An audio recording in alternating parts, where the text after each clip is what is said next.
بسم الله ما شاء الله. اللهم بارك. قبل ما اقول لكم سلام عليكم حبيت ابدا معاكم بالخير ده على طول يا حبايبي. شايفين الميزان قاري كام؟ 477 جرام. احنا النهارده في اليوم ال11 بس يا جماعه، وداخلين على نص كيلو.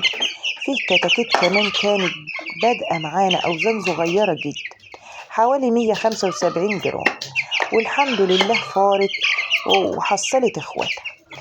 أوزاننا بجد تفرح القلب وتسعد، بس الأوزان دي أكيد ما جاتش من فراغ. السلام عليكم ورحمة الله وبركاته. يا أهلا بكل عيلتنا الجميلة ومتابعين قناة بيتي كل حياتي، منورين الدنيا كلها. حبيت أعمل لكم صدمة حلوة كده في أول الفيديو وأفرحكم بنتيجة تعب. أكيد كل اللي شاف أرقام الميزان دلوقتي بيسأل نفسه إيه السر؟ الفراخ دي بتاكل إيه عشان تفور كده وتوصل للأوزان دي في 11 يوم بس؟ السر يا حبايب قلبي مش في خلطة سحرية ولا أدوية غالية بنديها من ورا الكاميرا. السر الحقيقي في اللي انتوا شايفينه تحت الفراخ ده، النظافة والشكل العام. ركزوا كده معايا في الأرضية، الشبك البلاستيك ده هو بطل الحكاية، وهو الاختراع اللي ريحنا من هم الفرشة ومشاكلها. شايفين الكتكوت نضيف ازاي؟ ما شاء الله، مفيش تحته بلل، مفيش فضلات لازقة في رجله ولا في صدره.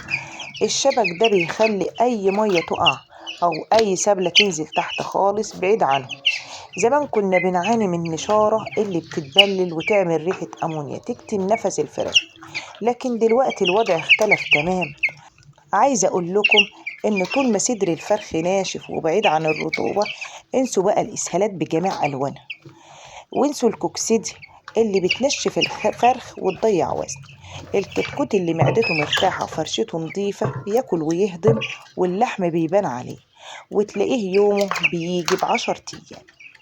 طبعا النظافة لوحدها مش كفاية، لازم التدفئة والتهوية المظبوطة. احنا بندفي المكان كويس عشان الكتكوت ما يكشش ولا يتلموا على بعض، بس في نفس الوقت سايبين تهوية بسيطة تجدد الهواء عشان يتنفسوا صح. الكتمة يا جماعة هي العدو الأول للفراخ البيض، بتجيب أمراض تنفسية، بتوقف سحب العلف. وبالنسبة للأكل احنا ماشيين على علف التسمين بتاعنا على طول، والمية دايما بنغيرها وبنغسل السقايات عشان تفضل نظيفة. تربية الفراخ في البيت دي خير وبركة وعزوة، خصوصا مع الأسعار الغالية اللي بنشوفها بره. لو ظبطت فرشتك وحافظت على فراخك من الرطوبة هتاخدي أوزان زي الفل، وتوفري لبيتك حاجة نظيفة ومضمونة. طمنوني بقى في التعليقات، كتاكيتكم في اليوم الكام؟ ووصلت لكام جرام؟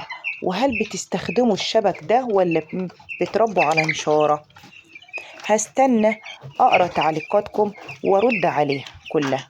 ما تنسوش اللايك الجميل عشان الفيديو يترفع ويوصل لغيركم، والاشتراك في القناة لو لسه ما نورتوناش. أستودعكم الله الذي لا تضيع ودائعه، والسلام عليكم ورحمة الله وبركاته.